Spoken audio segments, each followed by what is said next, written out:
রাস্তা থেকে শুরু করে ঘরবাড়ি সবটাই যেন রীতিমতো এক যুদ্ধ বিধ্বস্ত বা ভূমিকম্প প্রবণ এলাকা। যে জায়গাটায় দাঁড়িয়ে রয়েছি, বাচ্চারা তাদের নিজেদের পড়ার বই থেকে শুরু করে কোনো কিছুই উদ্ধার করে নিয়ে যেতে পারেনি, সবটাই এখানে পড়ে রয়েছে। জঞ্জালের পাহাড়ে ধস হাওড়ার বেলগাছিয়ায়, তার জেরে বিপর্যস্ত জনজীবন, ঘর ছাড়া বহু মানুষ। দিন আনা দিন খাওয়া মানুষের বসতি এই অঞ্চলে। এক কাপড়ে ঘর ছাড়তে বাধ্য হয়েছেন অনেকে। ক্ষতিগ্রস্ত প্রায় 15,000 সাধারণ মানুষ। বাড়িগুলির দেওয়ালে বড় বড় ফাটল, মেঝেও ফেটে দুভাগ হয়ে গিয়েছে। আতঙ্ক ক্রমশ গ্রাস করছে বাসিন্দাদের। কিন্তু কেন ঘটল এই বিপর্যয়, কি জানা যাচ্ছে? হয়নি মাটি পরীক্ষা। সরেজমিনে গিয়ে দেখা গেল জঞ্জালের একটি পাহাড়ের উপরই স্তূপ করা হয়েছে আরো জঞ্জাল। অভিযোগ, মাটি পরীক্ষা হয়নি, মানা হয়নি নিয়মও। অতিরিক্ত চাপে সেই জঞ্জালের স্তূপ ধসে গিয়েছে মাটির ভিতরে, ফাটিয়ে দিয়েছে পানীয় জল সরবরাহের পাইপলাইন। পুরনো পাইপ, যে পাইপটি ফেটেছে সেই পাইপটি বহু পুরনো, যার ফলে জলের প্রেসার আর নিতে পারেনি পাইপলাইনটি। সে কারণেই ফাটল ধরে যায় পাইপলাইনটিতে। এই পাইপলাইন দিয়ে উত্তর হাওড়া এবং শিবপুর বিধানসভার বিস্তীর্ণ এলাকায় জল সরবরাহ করা হয়। জল সরবরাহ ব্যাহত হয় হাওড়ার বিস্তীর্ণ অঞ্চলে। ভাগাড়ের গ্যাস, বিপর্যয়ের পরেই রাস্তা ও মাটিতে ফাটল ধরে বেলগাছিয়া অঞ্চলে। রবিবার এলাকা পরিদর্শনে আসে ইন্টারন্যাশনাল সোসাইটি অফ ওয়েস্ট ম্যানেজমেন্টের সদস্যরা। তারা জানিয়েছেন, মাটির নিচে জমেছিল মিথেনের মতো গ্যাস। বিপর্যয়ের সঙ্গে সঙ্গেই মাটি ফাটিয়ে সেসব গ্যাস বেরিয়ে আসে।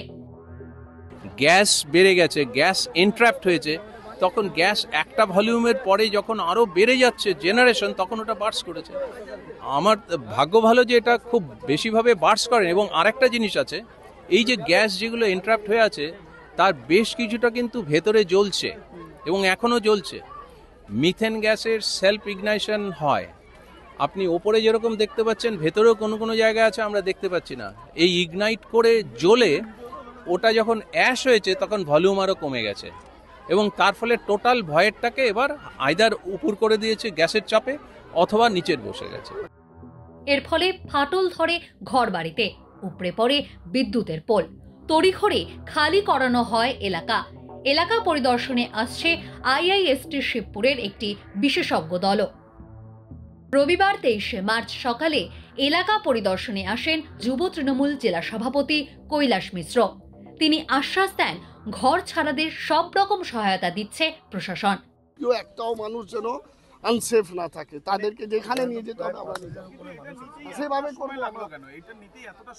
কি নিতে পুনর্বাসন করাতে না চলছে তো অলরেডি। যেদিন আমরা শুনেছি বা দেখেছি তারপরে তো শুরু হয়ে গেছে। এখন 5,000 বা 1,000 বা 2,000 লোককে আপনি 1 ঘন্টার মধ্যে শিফট করতে পারবেন না। তার আটকে রয়নি, আছে আমাদের হেলথ, আমাদের ক্যাম্পগুলো আছে, তারা খাওয়া দাওয়া জল সব দিচ্ছে।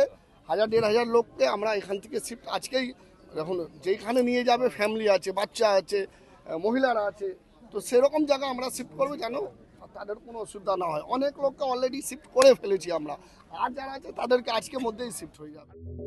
পাশাপাশি পুরো প্রশাসক মণ্ডলীর চেয়ারম্যান সুজয় চক্রবর্তী জানান, বিশেষজ্ঞরা পুরো বিষয়টি খতিয়ে দেখছেন এবং তার জন্য যা যা পদক্ষেপ করার আমরা করব।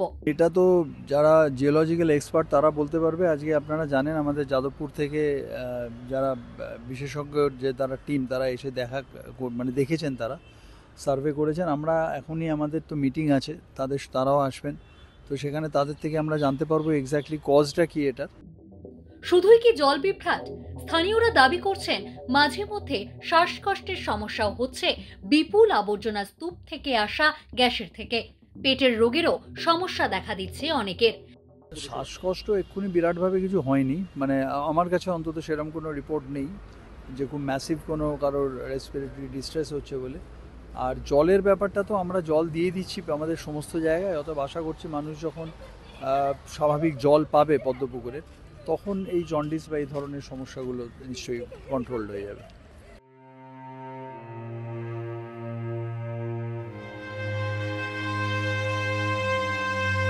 কিন্তু এই বিপর্যয় সামলে কবে নিজের ঘরে ফিরতে পারবেন হাওড়ার ঘর ছাড়া পরিবাররা? এই প্রশ্নের উত্তর নেই কারো কাছে। অনিশ্চয়তার দিন কাটছে বেলগাছিয়ার ঘর ছাড়া পরিবারগুলির। ডাউনলোড করুন এই সময় অ্যাপ iOS ও অ্যান্ড্রয়েডের জন্য।